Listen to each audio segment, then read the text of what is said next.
ஓம் கணேசாய நமக. பணிவு கலந்த வணக்கத்துடன் உங்கள் யோகா விஜய்.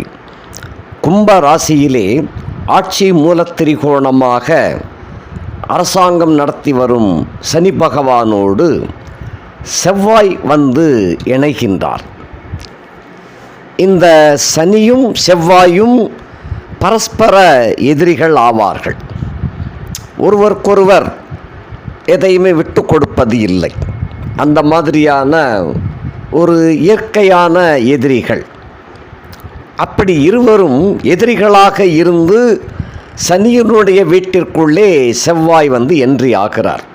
சோபகிருது வருஷம் பங்குனி முதல் நாள் அன்று, அதாவது 14/3/2024 வியாழக்கிழமை நண்பகல் 12:55 அளவில் அவிட்டம் 2 இருந்து அவிட்டம் 3ஆம் பாதமாகிய கும்பத்திற்குள் சனி பிரவேசம் நடைபெற்று விட்டது. அந்த செவ்வாய் பயிற்சியானவர் 18/3/2024 அவிட்டம் 4 22/3/2024 சதய நட்சத்திரம் 1ஆம் பாதத்தில், அதை அடுத்து வரக்கூடிய 27/3/2024 அன்றைய தினம் சதயம் 2 இருக்கின்ற சனியோடு இவரும் சதயம் 2ஆம் பாதத்தில் இணைந்து கொள்கிறார். 31/3/2024 அன்றைய தினம் சதயம் 3 செவ்வாய், 5/4/2024 சதயம் 4 செவ்வாய், 9/4/2024 அன்றைய தினம் பூரட்டாதி 1ஆம் பாதத்திலும், 13/4/2024 அன்றைய தினம் பூரட்டாதி 2ஆம் பாதத்திலும், குரோதி வருஷம் சித்திரை மாதம் 5ஆம் தேதி, அதாவது தமிழ் வருஷம் புது வருஷம் பிறந்திருது.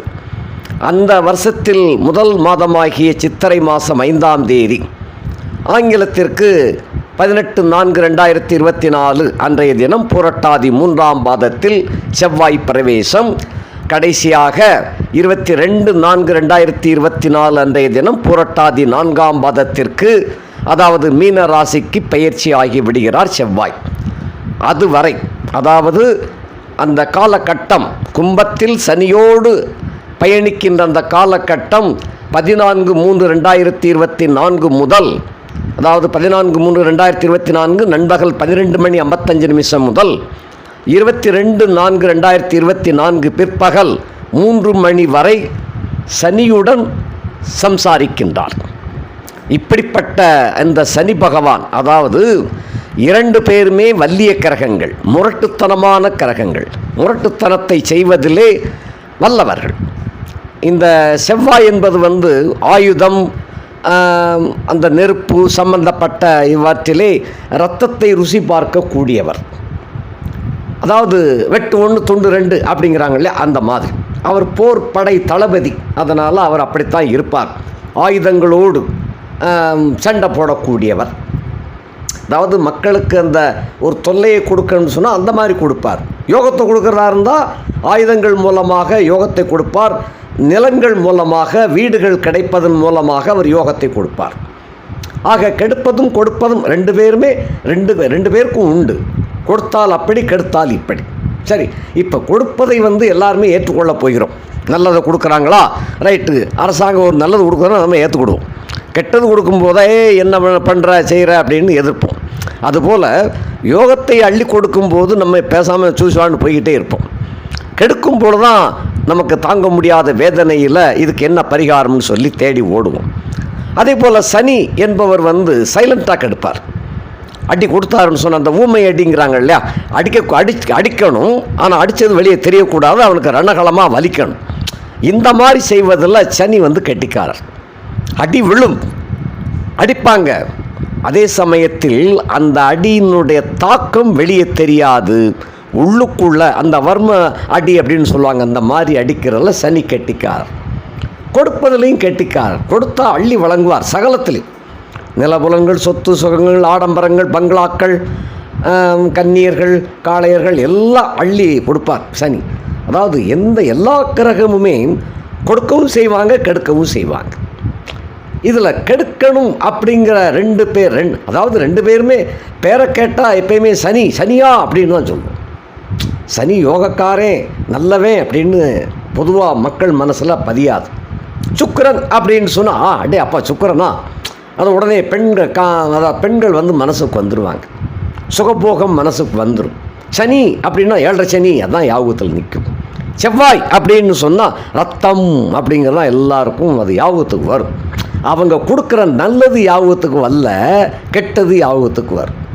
ஒரு யோக்கியன் ஆரம்பத்துலேருந்து 50 வருஷம் யோக்கியனாக வாழ்ந்தவன் ஒரு சின்ன தப்பு பண்ணியாச்சுன்னு சொன்னால் அந்த 50 வருஷம் யோக்கியமும் மறந்து போயிடும் மக்களுக்கு. அவன் செஞ்ச தப்பு மட்டும்தான் யாவும் வரும். அடப்பாவி இப்படிப்பட்ட வேலை நீ அப்படின்னு சொல்லிட்டு போயிடுவாங்க. 50 வருஷம் அயோக்கியத்தனம் பண்ணக்கூடிய ஒருத்தன் திடீரென்று ஒரு நாள் மக்களுக்கு நல்லது செஞ்சிட்டான்னா, இவன் இவ்வளவு நல்லவனாக இருப்பான் நாங்கள் நினைக்கவே இல்லைப்பா, அந்த மாதிரி மக்கள் பேசுவாங்க. இது உலக வழக்கம். கெட்டவன் நல்லவனாகலாம், நல்லவன் கெட்டவனாகிவிடக்கூடாது. இதுதான் முக்கியம். நல்லவன் நல்லவனாகவே அவனுடைய நாணயத்தை காப்பாற்றுவதற்கு அவன் போராட வேண்டும் கடைசி வரைக்கும். கெட்டவன் அப்படி இல்லை. கெட்டவனாக இருந்து ஒரு சின்ன நல்லது செஞ்சாச்சுன்னு சொன்னால் உலகம் அவனை போற்றும் பாராட்டும் தூக்கி வச்சு ஆடும். இதுதான் உலகம். இப்படிப்பட்ட உலகத்திற்குள்ளே சனியும் செவ்வாயும் கும்பராசியிலே ஒன்றிணைகின்றார்கள். இதில் வேடிக்கை என்னன்னா, கும்பராசிக்கு சொந்தமான சனி செவ்வாய் வீட்டில் வந்து நீசம் பெறுவார்.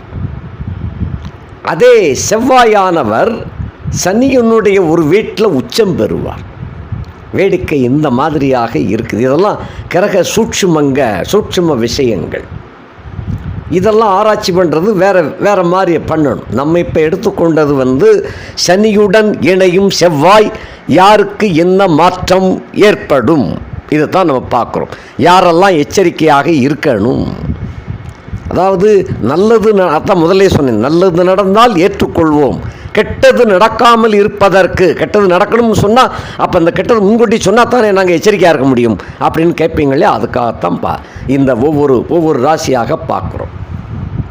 இப்போ வேதை கணக்கு அப்படின்னு வந்துச்சுன்னு சொன்னால், கும்பத்தில் ஒரு கிரகம் இருந்து அது கெடு பலன்களையோ நல்ல பலன்களையோ கொடுக்கும் பொழுது, அதே வீட்டில் மற்றொரு கிரகம் இருந்தால் அந்த கிரகம் கெடுப்பதாக இருந்தாலும் கெடுக்க முடியாது, கொடுப்பதாக இருந்தாலும் கொடுக்க முடியாது. அப்படிப்பட்ட ஒருத்தருக்கொருத்தர் வேதையாக மாறிவிடுவார்கள்.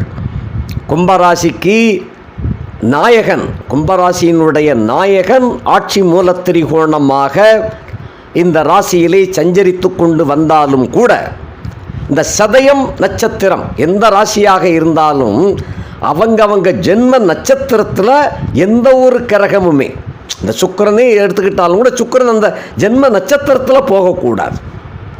அந்த ஜென்ம நட்சத்திரத்தை கடந்து போகிற வரைக்கும் அவங்களுக்கு வந்து எப்பயுமே வில்லங்கமாக தான் இருக்கும், சங்கடமாக தான் இருக்கும். அந்த வகையில் கும்பராசியிலே பிறந்தவர்களுக்கு, அதிலும் சதய நட்சத்திரத்திலே பிறந்தவர்களுக்கு இந்த சனி சஞ்சாரம், ஏற்கனவே வீடியோ வெளியிட்டிருக்கிறேன், கிட்டத்தட்ட ஒரு வருஷம் 1 மாதமாக சதயத்திலே பிரயாணம் பண்ணக்கூடிய தன்மையாக இந்த ஆண்டு வந்திருக்கிறது.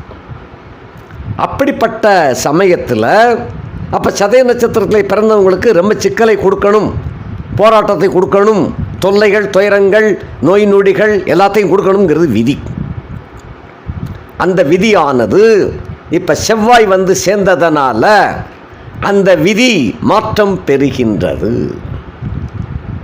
அதாவது எப்பயுமே ரொம்ப தாழ்ந்தவன் எப்பயுமே தாழ்ந்தவனாக இருக்க முடியாது. ஒரு கட்டத்தில் முன்னுக்கு வருவாய்யா அப்படின்னு சொல்கிறோம் இல்லையா, எப்பயாவது ஒரு நேரம் பிறக்கும்யா, இப்படியே போயிடாது காலம்னு சொல்கிறார்கள் இல்லையா, அதுபோல் இப்போ சதய நட்சத்திரத்தில் பிறந்தவர்களுக்கு ஜென்மச்சனின்னு எடுத்துக்கிடலாம். அப்படிப்பட்டவாளுக்கு இந்த செவ்வாய் அந்த கும்பராசியிலே சஞ்சாரம் செய்கின்ற காரணத்தினாலே இந்த 14/3/2024 முதல் 22/4/2024 வரைக்கும் கும்பராசிக்கு யோகமாகத்தான் விளங்கும். அதிலும் குறிப்பாக சதயத்திலே பிறந்தவர்களுக்கு அமோகமான, எதிர்பாராத விதமான அதிர்ஷ்டம் உண்டாகக்கூடிய ஒரு காலகட்டம். எதிரிக்கு எதிரி நமக்கு நண்பன், அதான கணக்கு. நம்ம எதிரி, நமக்கு ஒரு எதிரி இருக்கிறான், அந்த எதிரிக்கு இன்னொருத்த எதிரியாயிருக்கிறான். ஆக அவன் நமக்கு நண்பன். நம்மளுடைய எதிரி அவன் எதிரியாகவே இருக்கின்றான். அந்த எதிரிக்கு இன்னொருத்த எதிரி, அவன் நமக்கு நண்பன். எதிரிக்கு எதிரி நண்பன் என்ற கணக்கிலே செவ்வாய் லக்கணத்தில் வந்துச்சுன்னு சொன்னால் இரத்த காயத்தை உண்டு பண்ணுவார். இதான் கணக்கு. அதில் அந்த ஒருத்தருடைய ஜென்ம நட்சத்திரத்தில் போகிறான்னு சொன்னால் கண்டிப்பாக இடர்பட விழச் செய்வார். அது ஒரு கட்டம் இருக்குது. சிலருக்கு அறுவை சிகிச்சை அப்படிங்கிறது கூட போயிடும். ஓப்பன் பண்ணி தான் பண்ணணுமையா அப்படின்வாங்க டாக்டர். இல்லைன்னா ஒன்றும் பண்ண முடியாதுன்னு கையை வச்சுருவாங்க. வேறு வழி இல்லாமல் இது பண்ணணும். அப்படிப்பட்ட கட்டம் செவ்வாய் கும்பத்திலே வந்திருக்கும் பட்சத்திலே ஆல்ரெடி சனி அங்கே நாயகன் அங்கே தான் இருக்கிறார். நீங்கள் இப்படி எடுத்துக்கலாம், நம்ம தலைவர் நம்ம வீட்டில் இருக்கின்ற காரணத்தினால எந்த கிரகம் நம்மளை ஒன்றும் செய்ய முடியாதியா அப்படிங்கிற கணக்கிலையும் நீங்கள் வச்சுக்கிடலாம். அப்படிப்பட்ட ஒரு நிலைமையாக செவ்வாய் எந்த விதமான கெடுதலும் செய்ய முடியாமல் சனி தடுத்து விடுகின்றார். சரி, சனியே சிக்கலை உண்டு பண்ணினால் நம்ம பிள்ளைய நம்ம தலைவரை நம்மளுக்கு கெடுதல் நினைச்சாருன்னா செவ்வாய் தடுத்து விடுவார். இந்த இடத்துல ஒருத்தருக்கொருத்தர் வேதையாக விளங்குகின்றார்கள். ஆகையினாலே இந்த கும்பராசி நேயர்களுக்கு இந்த டைம் 14/3/2024 22/4/2024 வரைக்கும் திடீர் அதிர்ஷ்டங்கள் உண்டாகக்கூடிய ஒரு காலகட்டம். அப்படிப்பட்ட ஒரு நிலை இந்த கும்பராசிக்காரர்களுக்கு ஏற்படும். அவிட்டம் 3-4 பாதத்தில் பிறந்தவர்களாக இருந்தாலும், சதயத்திலே பிறந்தவர்களாக இருந்தாலும், பூரட்டாதியிலே பிறந்தவர்களாக இருந்தாலும் இந்த யோகம் கண்டிப்பாக வேலை செய்யும். அதிலும் குறிப்பாக சதயம் 2 சனீஸ்வரனுடைய பயணம் நடந்து கொண்டு இருக்கிறது. அதே சமயம் செவ்வாய் 27/3/2024 அன்றைய தினம் அதே சதயம் 2ஆம் பாதத்தில் செவ்வாயும் இணைந்து கொள்கிறார். அந்த காலகட்டம், அதாவது சதய நட்சத்திரத்தில் 2ஆம் பாதத்தில் 2 கிரகங்களும் சேர்ந்து பயணிக்கின்ற அந்த காலகட்டம் எதிர்பாராத விதமாக கும்பராசிக்காரர்களுக்கு ஒரு வல்லிய ராஜயோகத்தை அது வழங்கவிருக்கின்றது. அந்த தேதி 27, 28, 29, 30, 31 அந்த 5 நாட்கள் எதிர்பாராத திருப்பம். உத்தியோகம் பார்த்து கொண்டிருப்பவர்களுக்கு எதிர்பாராத வரவுகள் வந்து சேரும். வியாபாரம் தொழிலில் உள்ளவர்களுக்கு எதிர்பாராத கம்பெனிகள் மூலமாக பெரிய வாய்ப்புகள் தேடி வரும். அதே போல் திருமண வாய்ப்பை தேடி காத்திருக்கின்ற காளையர்கள் கன்னியர்களுக்கு மிக அருமையான செய்தி கிடைக்கும். நாங்கள் இதுவரையிலும் நினைத்து பார்க்க முடியாத அளவிற்கு வல்லிய நல்ல செய்திகள் வந்து சேரும். அப்படிப்பட்ட ஒரு குதூகலமான நேரம். அதான் கெட்ட நேரத்தில் கூட ஒரு நல்ல நேரம்னு சொல்கிறாங்க இல்லையா, அது இதுதான். அப்படிப்பட்ட ஒரு அமைப்பாக கும்பராசிக்கு அமைந்திருக்கிறது. விடுபட்டு சென்றவர்கள் தேடி வருவார்கள். இந்த காதலில் சில பேருக்கு பேக்கேஜ் ஆகிருக்கும், பேக்கேஜ் அப்படிங்கிறாங்க இல்லையா, அதெல்லாம் இது திரும்ப மறுபடி வந்து ஒட்டிக்கிடும். விட்டு சென்ற உறவினர்கள், விலகி சென்ற மூதாதையர்கள், நண்பர்கள், சொந்தக்காரங்க எல்லாருமே இந்த காலகட்டத்தில் ஏதோ ஒரு காரணத்தினால விரும்பி வந்து சேரக்கூடிய ஒரு காலகட்டம். அப்படிப்பட்ட ஒரு அருமையான சந்தர்ப்பம் இந்த 5 நாட்களில் நிகழும். மொத்தத்தில் 14/3 22/4 வரைக்கும் நன்னா இருக்குது. அதிலும் குறிப்பாக மார்ச் 27 மார்ச் 31 வரைக்கும் உச்சக்கட்டம், அதாவது கிளைமேக்ஸ். அப்படிப்பட்ட யோக கட்டம் இது. அதாவது ஒவ்வொரு ராசிக்கும் ஒவ்வொரு விதமாக வரும். இப்போ இதில் கும்பராசிக்கு வேதையின் தாக்கத்தினால், ஒருத்தருக்கு கிரக வேதையின் தாக்கத்தினால் இது ராஜயோகமாக மாறிக்கொண்டு விட்டது. அவ்வளவுதான். ஆக என்னமோ நினைக்க என்னமோ நடந்துருச்சியா அப்படிங்கிறாங்க இல்லையா, அதுபோல கும்பராசிக்காரர்களுக்கு கெட்ட நேரம் என்பது இல்லை, நல்ல நேரமாக ஈசன் உங்களுக்கு அருள் புரிகின்றார். இந்த வாய்ப்பு தேடி வந்து கொண்டிருக்கின்றது. சில பேருக்கு லாட்டரி சீட்டு யோகமே இந்த காலகட்டத்தில் அருமையாக கிடைக்கும். அப்படிப்பட்ட ஒரு யோகம் கிரகங்கள் நினைத்தால் அவருடைய அசைவுகள் மூலமாக யாரை எப்படி உச்சாடி கொம்புகளை கொண்டு வைக்க வைக்கணும், கீழே கொண்டு போய் தள்ளணும் அப்படிங்கிறது அவங்களுடைய கையில் இருக்குது. சூறாவளி சுற்றுப்பிரயாணத்தில் கீழே உள்ளவங்களை தூக்கி மேலே தூக்கி வச்சிருது, மேலே உள்ளவங்களை தூக்கி கீழே ஒன்று வச்சிருது. அப்படிப்பட்ட ஒரு கட்டத்தில் கும்பராசிக்காரங்க ஏற்கனவே படு சிரமங்கள் அடைந்து கொண்டு இருக்கின்றார்கள். பல வகையிலும் துன்பங்கள் துயரங்களை அனுபவித்துக் கொண்டு வருகின்ற உங்களுக்கு இந்த காலகட்டத்திலே அருமையான வெற்றியை தேடித் தருகிறார்கள்.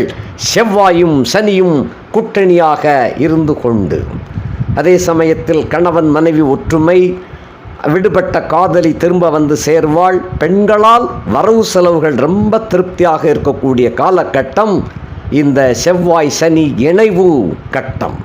ஆகையினாலே கும்பராசியை பொறுத்தமட்டில் இந்த காலகட்டத்தில் மிகுந்த ராஜயோகமுடைய காலகட்டம். வரவேற்று மகிழுங்கள். நன்றி, வணக்கம்.